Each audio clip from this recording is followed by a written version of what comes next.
Manchester City went down to 10 men. Kevin De Bruyne won a penalty. And as much as I love Kevin De Bruyne, he's one of my favourite Premier League players, I don't think that was a penalty, Ali. No, and I'll tell you something, Laura Woods. Not for the first time, you think correctly. Oh, yes. Because it was never a penalty in my book. I'll be interested to hear what Tim says.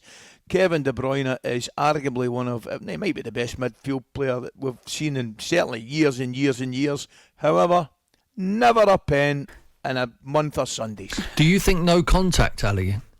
I didn't think there was any contact. It's difficult to see.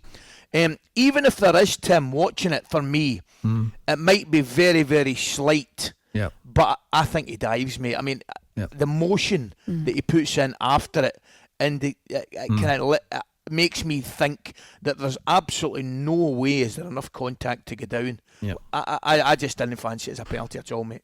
I was always encouraging my players, is there any, listen, no contact, don't hit the floor. If there's any contact in the box, hit the floor, make the referee make a decision. I think he makes a meal of it, but I think there's contact, and I would have given a penalty, and I certainly would have wanted one if I was Pep Guardiola. Do you feel like any contact means a penalty? Yeah. Really, even the slightest, but in a foot contact to foot. sport? Not necessarily shoulder to shoulder like we've seen a couple this weekend, but I think, because that's a coming together, I think, but when it's foot on foot, I think they're entitled to go down.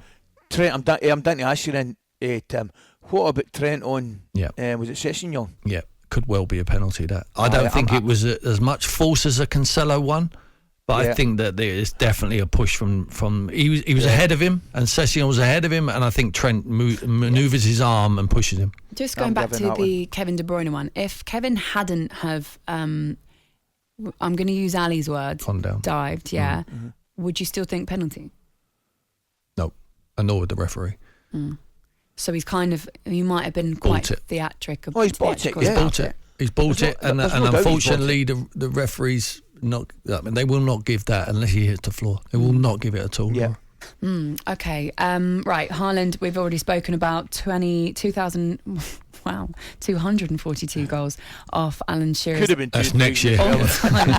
Premier League record. Do you think Alan should be worried about this? I think he's worried about Harry Kane. Yeah. I really do. If Harry Kane stays in the Premier League, I think he breaks his record.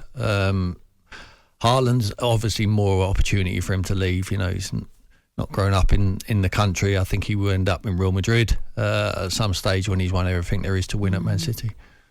Well, how long do you reckon that'll be? 2 years. 2 years, do you think?